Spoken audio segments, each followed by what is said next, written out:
আসসালামু আলাইকুম and hello everyone. বাঙালির তো বাঙালি, এখন কিন্তু ফরেনাররাই বাঙালিও খাবার কিন্তু খুব বেশি পছন্দ করে, ফুচকা, তারপর চটপটি।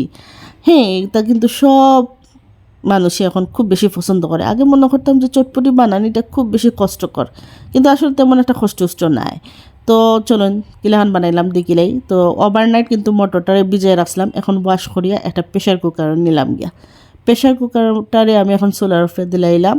এখন ঢাকা দিতাম না, আর মটরের সাথে কয়েকটা নতুন আলু দিলাইলাম। বছরের শীতের নতুন আলু, প্রথম নতুন আলু আর কি। তো যাই হোক, আমি জালো বয়াইয়া এখন চটপটির লাগি সালাদ খাতি লাইলাম অ্যাজ ইউজুয়াল। আমরা তো জানি যে চটপটি স্বাদই বাড়ায় আসলে সালাডে। আর আমার তো অভ্যাস, আমি একটু শসাও খাইলাম, খাটলাম, এটা আমার বাজে অভ্যাস। জাল উঠে গেছে, এখন মটরের মাঝে হলুদের গুঁড়া, লবণ, পাঁচফোড়নের গুঁড়া দিলাইলাম, কিছু খাটিয়া কাঁচামরিচও দিলাইলাম স্পাইসি ওয়ার লাগে। একটু নাড়াচাড়া করলাম। এখন কিন্তু আমি ডাকনাটা লাগাইমো। ডাকনাটা লাগাইয়া এটারে আমি 3টা সিটি দিব। 3টা সিটি হয়ে গেছে। তো দেখুন সব কিছু কিন্তু একদম সিদ্ধ হয়ে গেছে।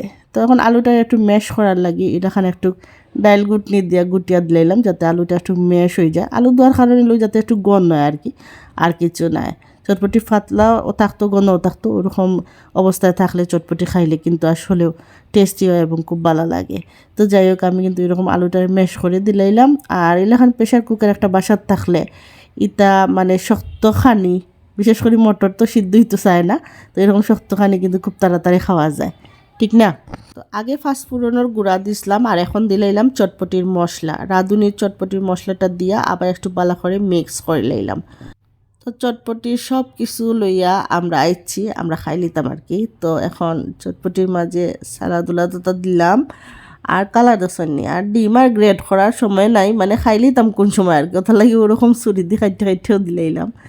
তো অর্ধেক খাওয়ার পরে মনে হয়েছে যে নিমকি দিছি না, তো নিমকি দিলাম, দিয়ে আবার খাওয়া শুরু করলাম আর কি। আর কালারটা দেখুন কত সুন্দর আইছে। হ্যাঁ, ইয়েলো অ্যান্ড রেড, তারপরে ধনিয়া পাতার কালার সবুজ, অ্যামেজিং কালার কম্বিনেশন। উপরে থেকে একটু তেঁতুলের টকও দিলাইলাম, বাসার তেঁতুল আছে, টকও বানাইলাম। তো দেখলাম কীরকম সুন্দর লাগে না খাইতে, না জানি কত মজা আইছে।